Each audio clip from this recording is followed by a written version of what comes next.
One handy skill that's adjacent to innovation and creative thinking is the ability to visualize. So, constructing images and scenes, allowing you to play out things in your mind fully within your imagination, seems fundamentally linked to this idea of being able to create new things, to innovate. What's really going on there? Why is it that being able to imagine things is related to innovation? And on the one hand, it does seem obvious. If you're able to imagine things, then you can come up with new ideas. But there is a difference between imagining things and visualizing things. Like, if you're reading a novel and you're fully immersed in that experience, then you're probably visualizing pretty vividly. Like, you're seeing the scenes and the characters, and you're watching how they're interacting with each other and the world, and just this really deep and immersive experience. But is that really the same thing as when people talk about innovation and visualizing, and they tend to mention people like Tesla and Einstein, who were able to create these mental constructs that had this extra level of like clarity and fidelity, where they could see things and see how they would play out, their imagination reflecting the material world, the physical world around them. I suspect there's something around how much of our brain is dedicated to vision. Like, if we were wolves, then maybe the way that you would come up with new ideas is through the sense of smell. As humans, vision is our primary sense, compared to our other senses and compared to how animals tend to operate. Now, you could argue that our sense of touch is more important because we're constantly feeling things, but every creature is feeling. Even single-celled organisms can react to their environment. And so there's something about how the human brain has evolved to really focus on vision. Might mean that it's related to other parts of the brain. Like, there's so much neural firepower dedicated towards the whole process of seeing that it just inevitably brings up other parts of the brain, brings those along as well. It could be, I don't know. And at the end, it doesn't really matter.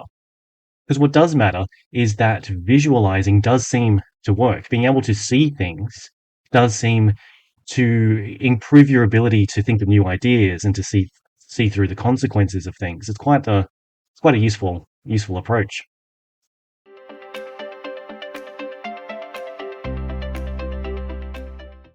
Now, one way that people tend to use visualization in order to help them come up with new ideas is through mind mapping, which can be quite a useful technique. You get these ideas out of your head where, yeah, you can see them, sure, but they're still quite abstract and it's not always clear how everything relates to each other. But you get them out on a page or out on the screen, and you can draw these connections and see how one thing influences another or how one thing is similar to another.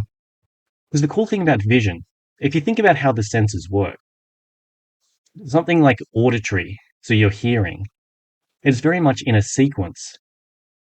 So if I say the phrase in a sequence, that's like spread out over time. It takes me about a second or so for me to say in a sequence. And so in order to hear, especially with language, your brain needs to spend that time translating it. And it takes that time to sort of stitch it together into a sequence. But with vision, you're seeing it all, you're getting all of the data at once. And this can be very useful for visualizing and why mind mapping is so popular. You've got all of this data, all of this information, and visually you can just absorb it all at once. It's very cool.